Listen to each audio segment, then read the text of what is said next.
Hello student, स्वागत है आपका हमारे चैनल खंडवाल क्लासेज में। तो बच्चों, आज हम इस वीडियो में class 7th learn well smart mathematics का चैप्टर नंबर 1 इंटीजर्स का जो एक्सरसाइज है 1.3, तो आज हम इस वीडियो में उसको कंप्लीट स्टडी करेंगे। उसके जितने भी क्वेश्चंस हैं उनके सबके सॉल्यूशन हम आपको प्रोवाइड करेंगे इस वीडियो में। तो बने रहिए हमारे साथ इस वीडियो में और प्लीज़ इस वीडियो को लाइक कीजिए और अपने क्लासमेट्स के साथ में शेयर करिए। अगर आप हमारे चैनल पर पहली बार विजिट कर रहे हो तो प्लीज़ चैनल को सब्सक्राइब ज़रूर करें और अपने क्लासमेट्स के साथ में शेयर करें। आपको इस चैनल पर आपकी इस बुक के जितने भी एक्सरसाइज हैं उनके जो क्वेश्चन आंसर्स हैं वो आपको विद सॉल्यूशन यहाँ पे प्रोवाइड हैं। तो उसके लिए आपको नीचे डिस्क्रिप्शन में एक प्लेलिस्ट का लिंक दिया गया है, जो कि आपकी इसी बुक की प्लेलिस्ट है, जिसमें आपके सारे एक्सरसाइज ऑलरेडी अवेलेबल है, तो आप वहाँ से वॉच कर सकते हो। और मैंने ये जो सीरीज़ है आपकी इस बुक की स्टार्ट की है। अगर आप इसको सपोर्ट करेंगे, आप वीडियो को लाइक करेंगे, तो आपका जो सभी यूनिट्स को पढ़ाने का मेरा प्लान है। So please like this video and share with your friends. Let us start. Question number 1 है हमारा, state which of the following statement are true and false. ठीक है, ये स्टेट करना है कि इनमें से कौन सा स्टेटमेंट ट्रू है, कौन सा फॉल्स है, और आल्सो हमारे जो आंसर है उसको भी जस्टिफाई करना है विद एग्जांपल। ओके, तो पहला क्वेश्चन देखते हैं। The collection of integers of a closure property of division. तो दिस स्टेटमेंट इज ट्रू। ठीक है, क्योंकि कलेक्शन ऑफ इंटीजर्स जो होता है क्लोजर प्रॉपर्टी को ऑबे करता है, बिकॉज क्लोजर प्रॉपर्टी जो होती है वो इंटीजर्स में अप्लीकेबल नहीं होती है। तो दिस स्टेटमेंट इज ट्रू। ये स्टेटमेंट जो है ट्रू है because integers are not closed under division. मतलब इंटीजर्स जो होते हैं वो अंडर डिवीजन क्लोज्ड नहीं होते हैं। इसके लिए मैंने एक एग्जांपल लिया है। मैंने 2 इंटीजर्स लिए हैं, एक 2 है एक 3 है। ठीक है, इफ़ वी डिवाइड 2 बाई 3, अगर हम 2 को 3 से डिवाइड करेंगे देन हमें 2/3 मिलेगा। ठीक है, 2 को 3 से डिवाइड करेंगे तो क्या मिलेगा, 2/3 मिलेगा। और 2/3 इज ए फ्रैक्शन, 2/3 एक फ्रैक्शन है। ठीक है, एक इंटीजर्स नहीं है। क्लोजर प्रॉपर्टी क्या होती है? क्लोजर प्रॉपर्टी ये कहती है कि अगर आप किसी इंटीजर्स को किसी इंटीजर्स से डिवाइड करोगे तो आपको इंटीजर्स ही मिलना चाहिए। ठीक है, बट क्लोजर प्रॉपर्टी जो होती है वो डिवीजन में एप्लीकेबल नहीं होती है। सो इंटीजर्स को इंटीजर्स से डिवाइड करने पर एक इंटीजर्स मिले ये पॉसिबल नहीं है, क्योंकि यहाँ पर हमें 2/3 एक फ्रैक्शन है, तो फ्रैक्शन मिला है। So this is not applicable. So this statement is true. Second question है आपका, the collection of integers is commutative under multiplication. तो this statement is true because collection of integers जो होता है वो कम्यूटेटिव होता है। तो इसको वेरीफाई करने के लिए मैंने एक एग्जांपल लिया है। Let's A equal to 3 and B equal to 4। मतलब एक इंटीजर्स मैंने 3 लिया है, एक इंटीजर्स 4 लिया है। कम्यूटेटिव प्रॉपर्टी मल्टीप्लिकेशन ये होती है a into b equal to b into a. मतलब कि अगर हम, ठीक है, ऑर्डर चेंज करते हैं, पहले मैंने ए इंटू बी लिया, फिर मैंने बी इंटू ए लिया। ठीक है, अगर हम ऑर्डर चेंज करते हैं तो क्या मल्टीप्लिकेशन में कोई इफेक्ट पड़ता है? तो बिल्कुल नहीं पड़ता है। ठीक है, आप 3/4 करो या फिर 4/3 करो, ठीक है, दोनों ही कंडीशन में आपका आंसर जो होता है वो 12 ही होगा। ठीक है, so we can say that integers are commutative under multiplication. मतलब इंटीजर्स जो होते हैं अंडर मल्टीप्लिकेशन कम्यूटेटिव होते हैं। ठीक है, एक तो अंडर मल्टीप्लिकेशन कम्यूटेटिव होते हैं और एक अंडर एडिशन कम्यूटेटिव होते हैं। ठीक है, मतलब 2 ऑपरेशन जो होते हैं ना, एडिशन और मल्टीप्लिकेशन, इनमें कम्यूटेटिव होते हैं। ठीक है, और सब्ट्रैक्शन और डिवीजन में नॉट कम्यूटेटिव होते हैं।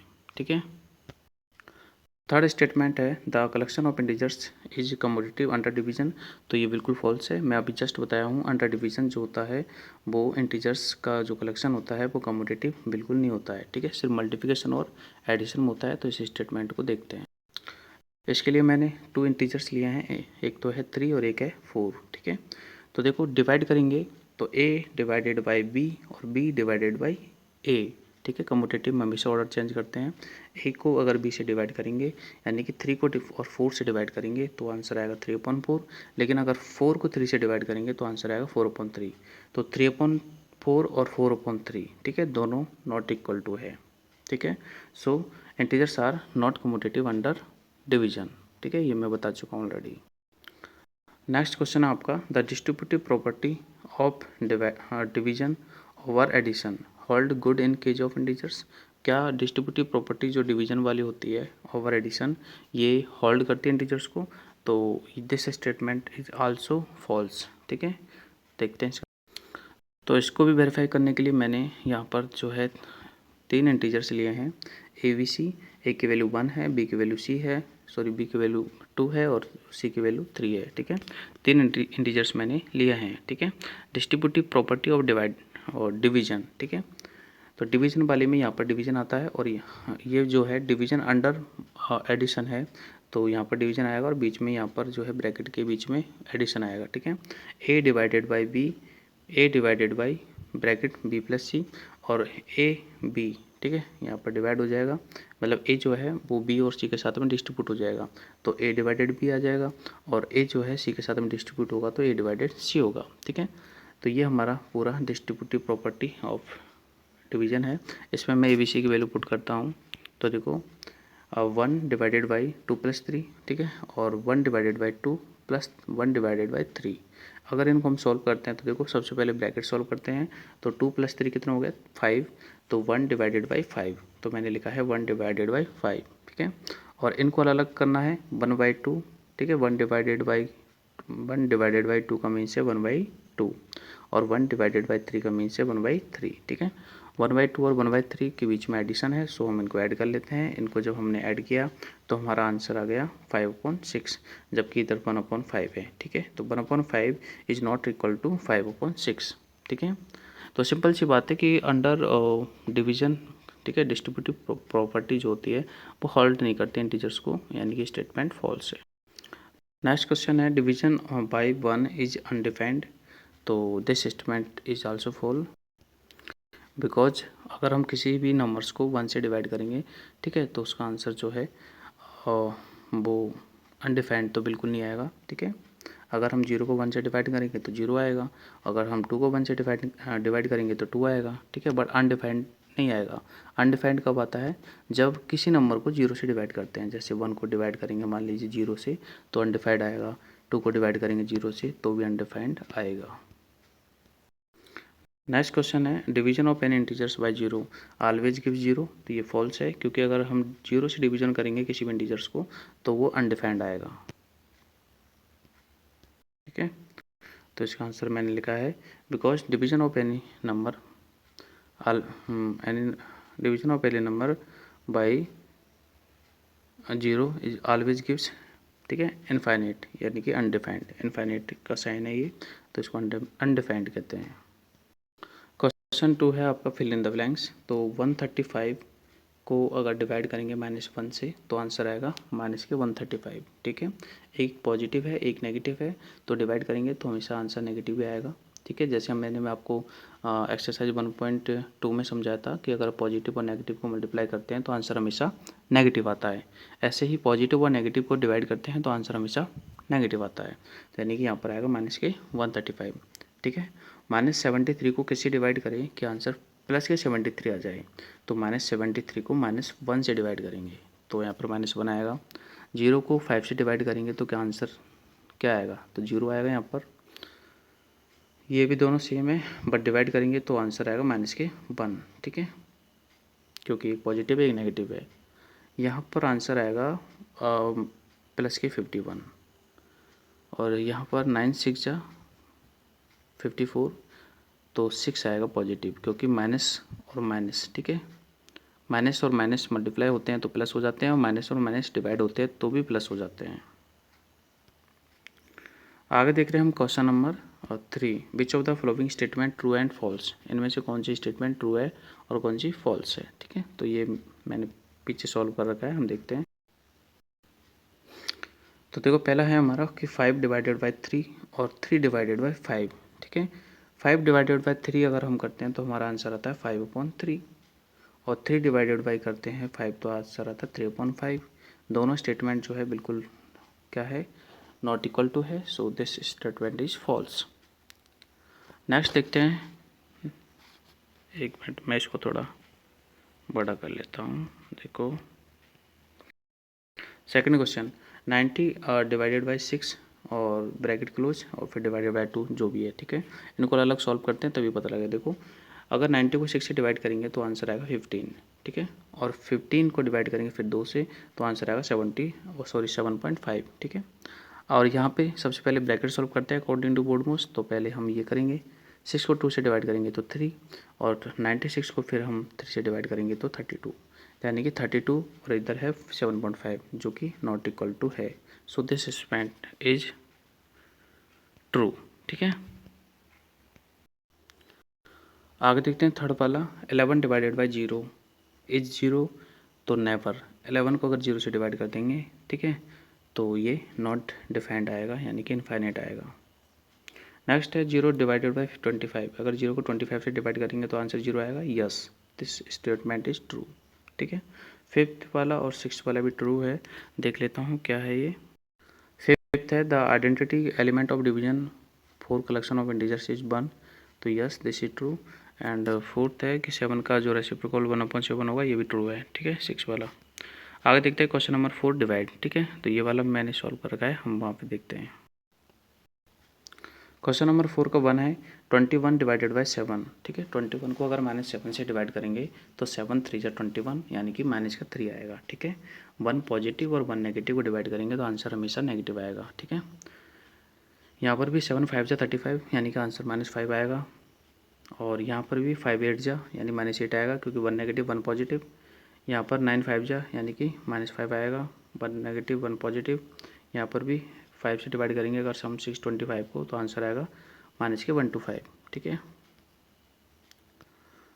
6 क्वेश्चन में आपका है 2525 को अगर हम डिवाइड करेंगे -25 से, ठीक है, तो आएगा आंसर नेगेटिव ही आएगा 101, क्योंकि एक पॉजिटिव और एक नेगेटिव का आंसर हमेशा नेगेटिव ही होगा। आगे देख रहे हैं 207, ठीक है, -207 को डिवाइड करेंगे 23 से, और दोनों नेगेटिव है, ये भी नेगेटिव है, ये भी नेगेटिव है, ठीक है। तो अगर दोनों नेगेटिव है तो आंसर हमेशा पॉजिटिव होगा, ठीक है, और अगर एक नेगेटिव है तो आंसर नेगेटिव होगा, ठीक है। तो यहाँ पर 23 का डिवाइड करेंगे अगर हम 207 में तो आंसर आएगा 9 पॉजिटिव, ठीक है।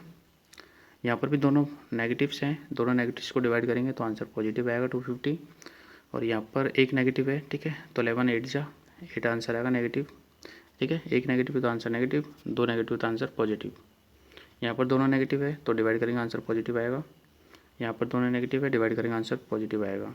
और यहाँ पर 0 से डिवाइड कर रहे हैं सो अनडिफाइंड आएगा, ठीक है, मतलब इनफाइनाइट आएगा। क्वेश्चन नंबर 5 है write to 5 pairs of A B, ठीक है, मतलब हमें 5 पेयर्स राइट करने हैं इंटीजर्स के। और कैसे राइट करने हैं कि ए डिवाइडेड बाई बी, मतलब ए को बी से डिवाइड करेंगे तो आंसर -5 आना चाहिए, ठीक है। आंसर सबका -5 आना चाहिए, ऐसे 5 पेयर्स हमें राइट करने हैं। सो लेट अस, ठीक है, तो यह है आपके 5 पेयर्स। देखो अगर -25 को अगर हम डिवाइड करेंगे 5 से तो आंसर -5 आएगा।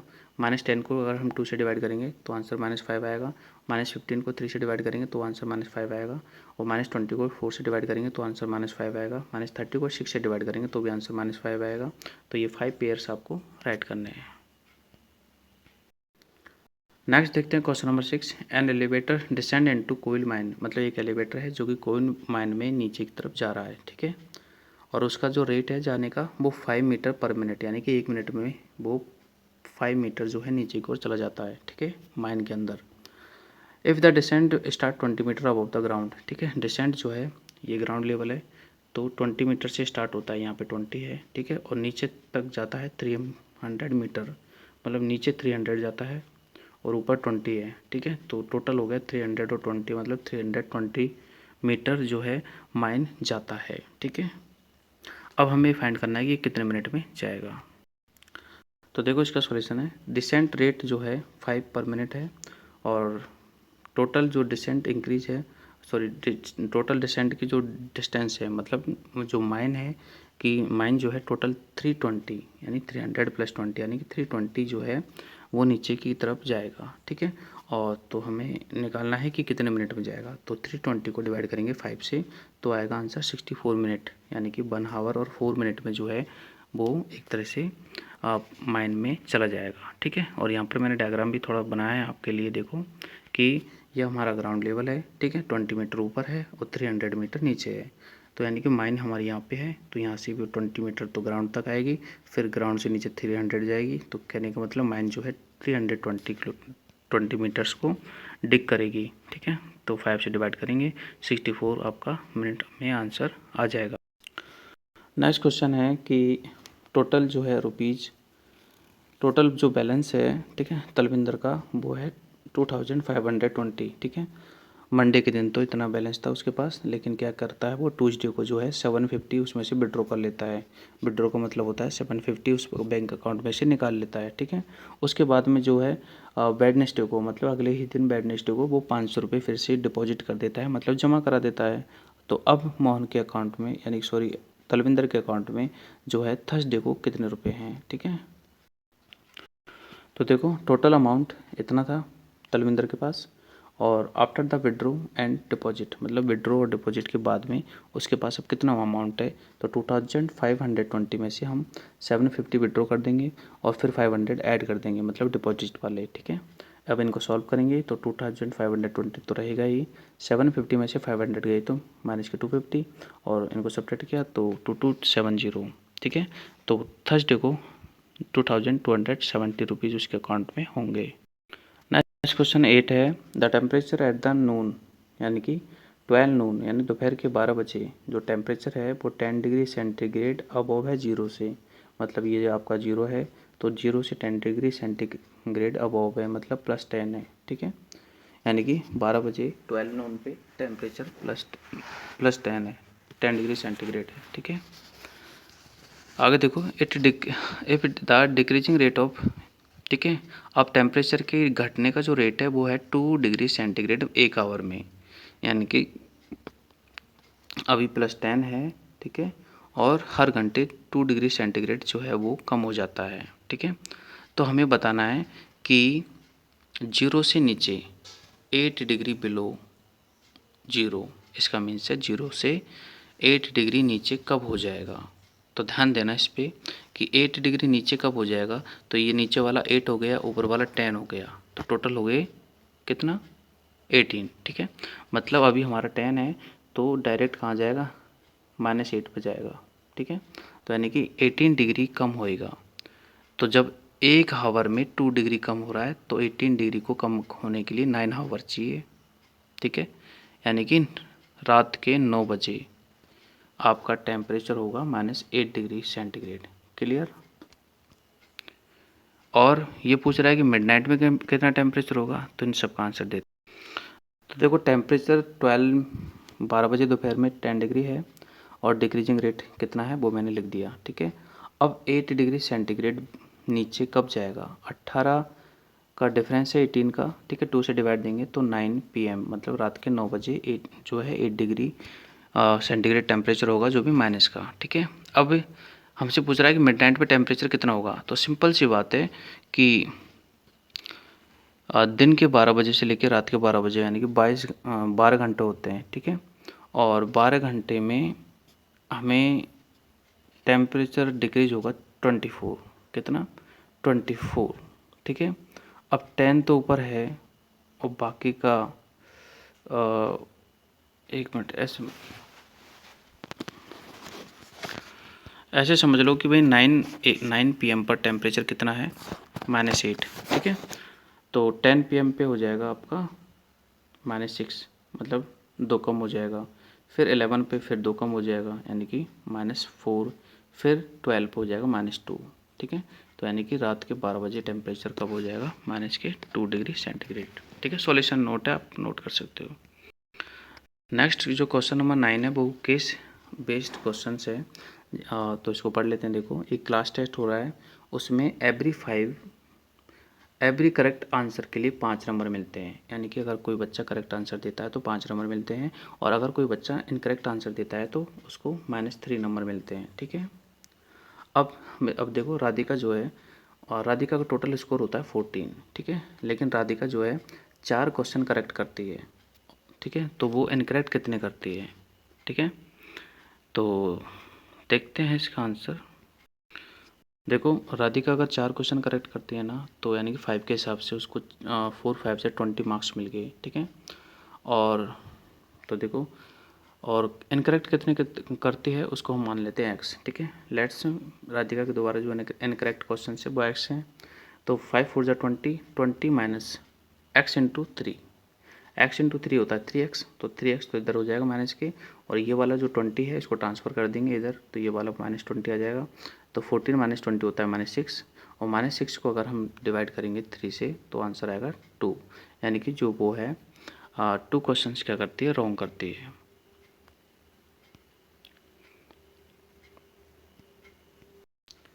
नेक्स्ट जो है मोहिनी का जो स्कोर होता है वो -5 है, ठीक है। मोहिनी का जो टोटल में स्कोर है टेस्ट का वो है -5, ठीक है। जबकि मोहिनी जो है सिर्फ 2 आंसर ही करेक्ट कर पाती है, तो कितने उसने रॉन्ग किए एक तो ये बताना है, ठीक है। और जो देखते हैं इसका आंसर, अब मोहिनी ने कितने क्वेश्चन रॉन्ग किए हैं हम उसको एक्स मान लेते हैं, ठीक है। देखो 2 क्वेश्चन तो राइट किए थे, तो 2 × 5 यानी 10 मार्क्स तो ही मिल गए उसको, ठीक है। और उसने एक्स क्वेश्चन क्या है इनकरेक्ट किए हैं, तो x × -3 यानी -3x, ठीक है।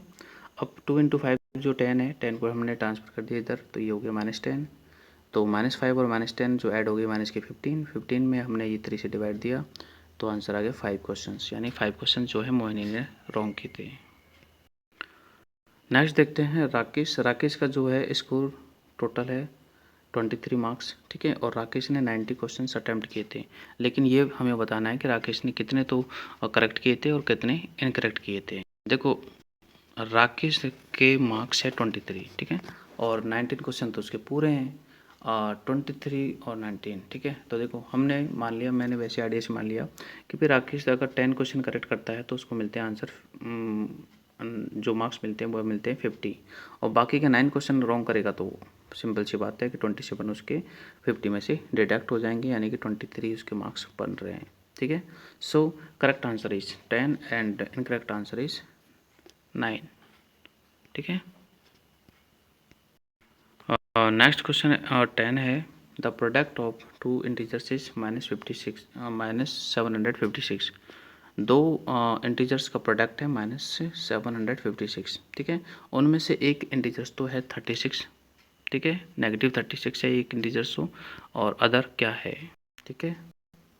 तो मैंने मान लिया कि जो अदर इंटीजर्स है वो x है, ठीक है। तो अदर x है और एक है -36, तो x और -36 को अगर हम मल्टीप्लाई करेंगे, मतलब x और -36 का जो प्रोडक्ट है वो है -750, ठीक है।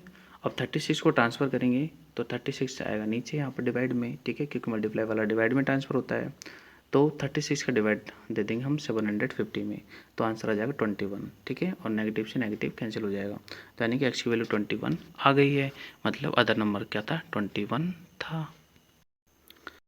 नेक्स्ट क्वेश्चन 11 है, एक AC है, ठीक है, जो कि जो रूम का टेम्परेचर है, ठीक है, उसको 4 डिग्री सेंटीग्रेड पर हावर के हिसाब से क्या करता है, डाउन करता है, मतलब 1 घंटे में 4 डिग्री टेम्परेचर कम कर देता है, ठीक है। अब अभी जो रूम का टेम्परेचर है वो 40 डिग्री सेंटीग्रेड है सपोज करो, ठीक है। अब 48 डिग्री को 24 डिग्री तक डाउन करने में कितना टाइम लगेगा उस AC को, तो सिंपल सी बात है कि 48 को 24 बनाना है, यानी कि 24 कम करना है, ठीक है। 1 घंटे में 4 डिग्री कम होता है, तो 24 कितने घंटे में कम होगा, तो यानी 24 को 4 से डिवाइड कर दो, 6 आवर लग जाएंगे उसको कम होने में।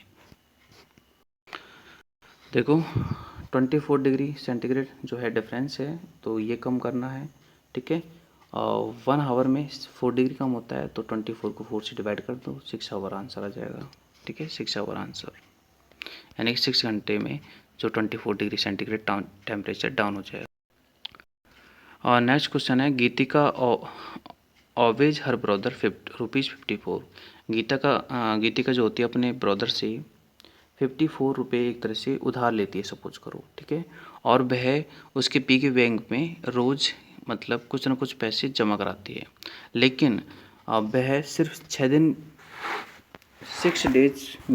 डेज ही पैसे जमा कराती है, और जो उसके 54 रुपीज़ है वो कंप्लीट हो जाते हैं। तो कहने का मतलब कि वो कितने रुपए डेली जमा कराती थी, तो सिंपल सी बात है कि 54 को 6 दिन में जमा कराना है तो 54 को 6 से डिवाइड कर दो, 6 9 जा 54, यानी कि वो 9 रुपीज़ पर डे के हिसाब से जमा कराती थी उसके बैंक में, तभी तो 6 दिन में उसने 54 जमा करा दी। ठीक है, तो गीतिका नीड फॉर ईच डे, मतलब गीतिका को जो है हर दिन 9 रुपये की नीड होगी, क्योंकि 54 जमा कराने हैं तो 6 दिन में कराने हैं।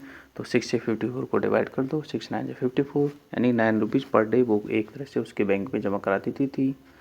और इस हिसाब से तो बच्चों ये आपके एक्सरसाइज 1.3 के सारे क्वेश्चंस मैंने अच्छे से एक्सप्लेन किए हैं। अगर आपको फिर भी कोई डाउट है तो आप कमेंट बॉक्स में जो लिख सकते हो, ठीक है। और प्लीज़ इस आपसे रिक्वेस्ट है कि इस वीडियो को जितना हो सके आप अपने क्लासमेट्स के साथ में शेयर करो और खुद भी इस वीडियो को लाइक करो, ठीक है। और चैनल को सब्सक्राइब नहीं किया तो सब्सक्राइब कर लो, ठीक है। सब्सक्राइब, लाइक और शेयर के कोई पैसे तो चार्ज होते नहीं है आपके, ठीक है। तो आप जो इतना डरते हो, आपको ठीक है सब कुछ पढ़ने को मिल रहा है, सॉल्यूशन मिल रहा है, फिर लाइक और सब्सक्राइब और शेयर से क्यों डरते हो। So please subscribe the channel and share this video. और अगर आपको बाकी के एक्सरसाइज के वीडियोज़ देखने हैं तो उसका लिंक नीचे डिस्क्रिप्शन में ऑलरेडी गिवन है, you can go and watch. Thank you.